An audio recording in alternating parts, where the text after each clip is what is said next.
Place à votre club culture. Dans un instant, la série de la semaine. Bonjour Héloïse Gouard. Bonjour Dimitri, une série documentaire consacrée aux pompiers de Paris. À tout de suite. Mais d'abord, le livre du jour, Nicolas Caro. Bonjour, ce matin, vous nous emmenez dans le Morvan. Avec Le Feu et la Rose aux éditions de l'Observatoire, le nouveau livre de Maud Simoneau. Si je vous dis Scabieuse, Digital, Genet, Campanule, Bourrache, Nigel, Agapante... Les fleurs, bien sûr. Myosotis, hydrangea et même la Véronique Petitchêne. Ce sont des fleurs que l'on trouve dans le Morvan, aussi ailleurs pour certaines, je vous entends derrière la radio, mais en particulier dans le Morvan, donc parce que c'est là que se déploie la poésie de Maud Simoneau. Dans ce livre, elle se souvient de son enfance là-bas et elle en profite pour dessiner une fresque de sa région autour et en passant par Avallon, à Ligny. La rose du titre, c'est son arrière-grand-mère Lily. Et qui est le Feu ? Le Feu, c'est Jean Genet. L'écrivain a vécu à Aligny en Morvan. Il faisait partie de ceux qu'on appelait les petits paris. Vous savez, des gamins abandonnés qui étaient envoyés enfants quand ils y arrivaient chez des nourrices dans le Morvan et ensuite ils donnaient un coup de main au champ. Il y a des belles histoires chez les petits paris et des terribles aussi. Jean Genet, pour lui, ça a été dur à cause de l'abandon.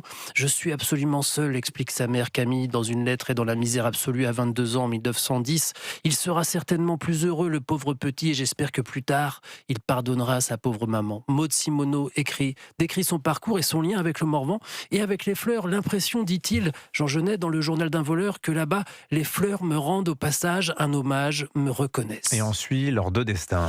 Et leur amitié imaginée, aussi le retour de la narratrice dans le Morvan et l'évocation de son grand-père Lucien, le frère de Lucienne. Lucien et Lucienne, ça la faisait beaucoup rire, enfant. Ah oui, ça se faisait dans le temps, lui explique. C'est comme une balade dans une forêt et les clairières et les villages du Morvan avec une guide sensible et poétique. Le Feu et la Rose de Maud Simoneau. Merci beaucoup Nicolas Caro. La série de la semaine à présent, Héloïse Gouard. Une série documentaire sur les pompiers de Paris. Cette nuit-là, j'étais prêt à donner ma vie, car c'est la mission du sapeur-pompier. C'est pour ça qu'on fait ça. Sauver ou périr, c'est pas un vain mot. C'est le plus beau métier du monde.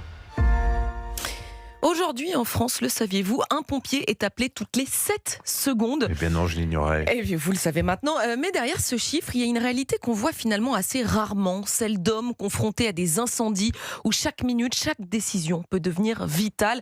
Voilà ce que raconte Au nom du devoir, cette série documentaire consacrée aux sapeurs-pompiers de Paris. Alors, à travers plusieurs incendies qui ont marqué ces dernières décennies, on plonge au cœur de missions à haut risque où tout peut basculer en quelques secondes. Chaque épisode revient sur une intervention majeure de la brigade de Paris, comme l'explosion mortelle dans une usine à Gennevilliers en 2010, le feu du siège du Crédit Lyonnais ou encore cet hôtel Paris Opéra ravagé par les flammes en 2005. Vous vous rappelez, 24 personnes mourront, dont 11 enfants. Et comment le documentaire raconte-t-il ces grands incendies ? Eh bien, en mélangeant des archives, des reconstitutions, des témoignages des pompiers eux-mêmes, des hommes qui racontent ces drames avec une précision presque clinique, et puis soudain, une voix qui tremble. Ouais, cette intervention, elle marque, elle a marqué tous les intervenants. Il y a des enfants qui sont décédés, des enfants qui étaient scolarisés avec les nôtres. Vous culpabilisez. Est-ce que vous avez pris les bonnes décisions ? C'est délicat, c'est... Faut pas arrêter. J'en ai encore des frissons. Et oui, la série rappelle aussi que derrière la maîtrise et le sang-froid, eh bien, il y a des interventions qui laissent des traces psychologiques durables. Les pompiers ne luttent pas seulement contre les flammes, ils combattent aussi la panique, le manque de visibilité, l'épuisement, parfois même leur propre traumatisme. J'avoue avoir été particulièrement touchée par le premier épisode, pour ne pas dire que j'ai versé ma petite larme. Ce premier épisode qui suit une ancienne victime d'incendie, devenue elle-même pompier, aux côtés de l'homme qui lui a sauvé la vie, à lui et à toute sa famille. C'est très très émouvant.